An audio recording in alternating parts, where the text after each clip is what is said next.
We're here with Virgil Hunter at Wembley Stadium. We've just had the press conference for the undercard. I mean, first of all, what do you make of the surroundings we're in, Virgil? It's incredible, man. I mean, it's something. I mean, I knew about the old Wembley Stadium, and to come out here and see a venue like that in the UK, supporting a domestic event like that says a lot about the UK fan and how they support boxing. I think it's incredible.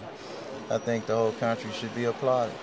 And you've trained many great fighters. I mean, Amir Khan was just on the undercard of the Mayweather bout in Las Vegas. How do you think this is going to compare to one of the big shows in the United States?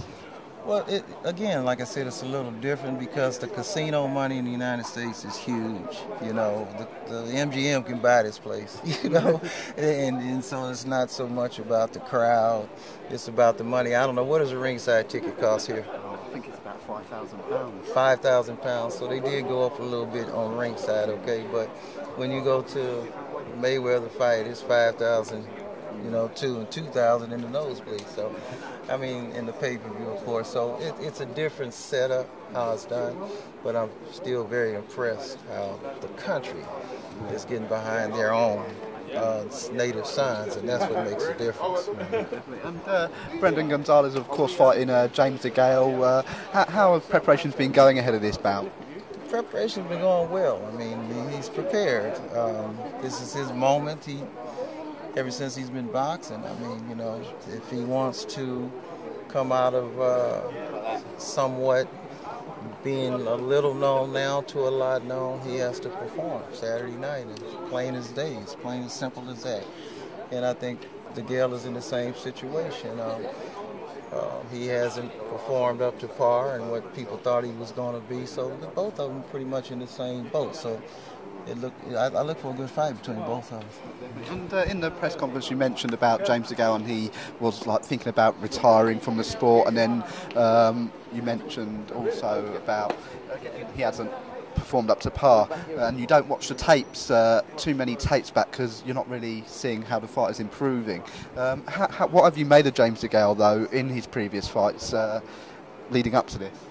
Well, I do watch tapes. I think the point that I made was to say Brandon hasn't gone 12 rounds. Well, Brandon hasn't had the luxury of having 8 and 10 weeks to get ready for a fight. He's fought some of the toughest gatekeepers, the journeymen in the Don Mutans and Ozzy Durans. Nobody wants to fight them, right? With 3 weeks' notice, he fought Uthisen on a 3-week notice. So he hasn't had the opportunity to have the luxury of a gold medal, which allows you to get an 8-week notice and we pick your opponent. And also, it's not that you went 12 rounds, it's just a B-League opponent extended you 12 rounds, So I think that should be the real question. How did they extend you 12 rounds? Guys, how many fights does Degale have?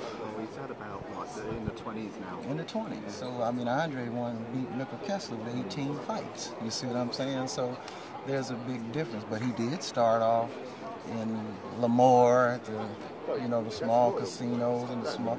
He started off there. But, that's when you find out who you are. I mean, if you married, your wife gonna find out what kind of husband she's got when she's not around, okay? So when the lights weren't around, you were ready to quit. You got depressed because it wasn't going your way. You should have made it your way. And if it hadn't have been for Eddie Hearn, it still wouldn't be going your way. But, thanks to Eddie Hearn, he's got an opportunity. And, he needs to make the most of it. He can't say he didn't get an opportunity, So his journey here, and Brandon's journey, is very opposite of each other. And does that give you and Brendan a bit of psychological advantage going into this with James admitting his depression and admitting he was going to maybe retire? Does that give you an advantage before the bell even rings? Well, you have to look for every advantage you have, whether it means something or not, a tell as the fight goes on. If it does begin to emerge, you can best believe I'll recognize it. And if I recognize it, you can best believe the fighter's going to know about it if he recognizes it. So he certainly has the ability to take it to another level. The question is, does he have the mentality to take it to another level? And I think as long as it lasted, Brandon to bring the best Degale out.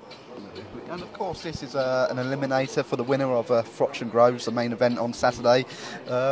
Who do you think will win that fight, first of all? Well, you know what? I think I've said several times right now, it depends to me how the first round goes. I think it'll be quite apparent if Froch and McCracken have made some adjustments in the first round. It'll also be apparent how Groves fights the first round. I think the first round will tell quite a bit. Although it's a fill-out round, I think it'll say a lot. I think if it gets into a war again, then anything goes. And I think that's where Groves made his mistake the last time. He got into a war, and even though he was winning the rounds, he was fighting with everything he had to win the round. So he faded. He didn't use his intelligence to win rounds. He wanted to prove a point, and sometimes that's very dangerous in boxing when you want to prove a point to yourself or prove a point to the fans. You have to stay, alert, and you have to stay smart at all times. And being in America, what has the build-up to this fight been like in America? What has the coverage been like for this event been like over across the pond? It's been good. It's been good. I mean, each day on American TV, that has to do with boxing, or the newspapers or the magazines or the websites, that the fight is mentioned. So I think with HBO getting in and televising the fight, it is a fight of importance, and because it has the potential for fireworks like the last one. So I think overall worldwide it's going to do good. And with Brendan, if he beats James on Saturday, will the winner of Froch Groves be the route he goes down? Sakio Bika was in Westfield yesterday. Would that be the route you maybe choose? I don't know. I don't see Froch, the winner of Froch and Groves, fighting Brandon. I mean, unless Brandon does something absolutely spectacular, like a one-punch knockout or somewhere, it kind of demands that this fight happens. I don't see it happen. It's just not that well known yet, and Degale doesn't have the name yet to really say, that Brandon beat somebody. Brandon beats Degale. All that's going to be written about him is that he never fulfilled his potential. That's all that's going to be written about him. So I don't think Brandon is going to get the credit that he deserves, I think, because of the way the UK looks at Degale and the attitude towards him, that he'll be put down as a bust or exposed or anything before Brandon gets the accolades for beating. And another fighter you train, Amir Khan, of course we mentioned him already in his last fight. What a performance against Collazo. It's such a professional performance from Amir. What has it been like since that fight, and what are you looking at next for Amir? Well, right now he's enjoying his firstborn. I talked to him a couple of days ago. I don't know if he's going to be able to make it down. He's going to try, but with a baby, that could be quite tough. I think we're looking to fight him again in November. Don't have an opponent in mind yet. Don't know who it'll be. But if he continues to dedicate himself like he did the last camp, he can set his own bar. He's a magnificent fighter. He's starting to understand the game. He's starting to exhibit the necessary IQ that says that he knows what he's doing, and he displayed that. So that fight that he just had with Collazo, even though he demoralized Collazo to the extent that, they put Collazo down as opposed to giving Amir credit, he's not well liked either. I've seen that. The fact is that it was real, and that nobody had ever done that to Collazo before, to just beat on him like that before. And I think that he's shown that he's a real welterweight. I moved him up from 140 when I saw him struggling with the weight, and I knew he would be a very powerful and strong welterweight, and that he is. And you mentioned looking to get him out in November. I mean, do you think we could see Amir Khan versus Mayweather? Maybe not in November, but next May or next year at some point? I like next May.